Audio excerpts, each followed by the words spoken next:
अयोध्या में ऐतिहासिक कार्यक्रम को लेकर सियासत जो है वो थम नहीं रही है। विपक्ष लगातार प्रधानमंत्री मोदी बीजेपी पर हमलावर है, तो बीजेपी की ओर से भी पलटवार हो रहा है। बीजेपी की तरफ से हर सवाल का जवाब दिया जा रहा है, लेकिन सवाल कांग्रेस पार्टी क्या उठा रही है। शशि थरूर का एक ट्वीट जिसमें उन्होंने प्रधानमंत्री मोदी को लेकर लिखा कि चुनावी फायदे के लिए ये प्राण प्रतिष्ठा की तारीख को चुना गया है। अभी राम मंदिर बनकर भी नहीं तैयार, लेकिन बावजूद इसके पहले चरण का उद्घाटन हो रहा है, प्राण प्रतिष्ठा की शुरुआत की गई है। सिद्धरमैया का बयान भी सामने आया, तेज प्रताप यादव का, कि मेरे सपने में राम जी बोल गए हैं कि ये सब ढोंग कर रहे हैं।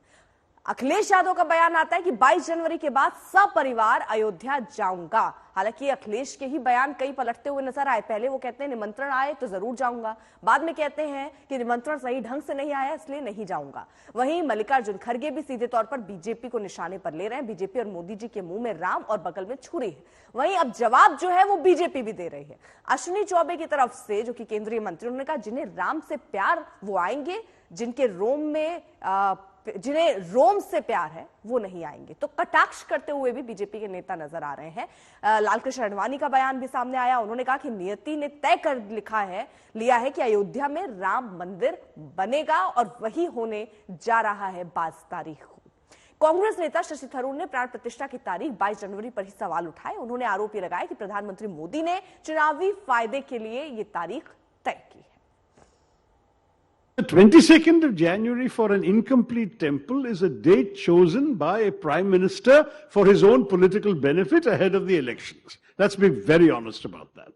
And therefore, to go there for that function, where the starring role is with the prime minister and the priests and pujaris and purohits are merely sort of playing supporting roles, and in a temple which is still under construction in many places, is to many of us a very troubling act. It is a purely political act.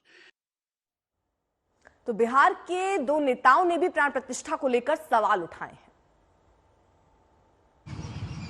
कोई जरूरी है कि जिस दिन 22 तारीख को कर रहा उसी दिन राम जी आएंगे?